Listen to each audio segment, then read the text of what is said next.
ఒకటి కాదు, 2 ముఖ్యమైన విషయాలు మాట్లాడాలి. నెంబర్ 1, ఇక నుంచి మీరు నన్ను ఆంటీకి ఇంటి అని పిలవకూడదు, నువ్వనే పిలవాలి. ఇంకోటి, అది ఎలా మొదలెట్టాలో తెలియడం లేదు. ఇప్పుడు ఎలా చెప్పారో అలాగే టక్కని చెప్పండి. నన్ను పెళ్లి చేసుకుంటారా?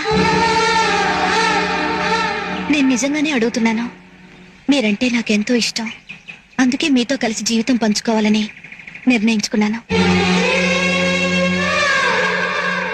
ఇంట్లో మీ అమ్మా నాన్న ఎదురు చూస్తుంటారు, వెళదాం పదండి. నేను అడిగిన దానికి సమాధానం చెప్పనే లేదు.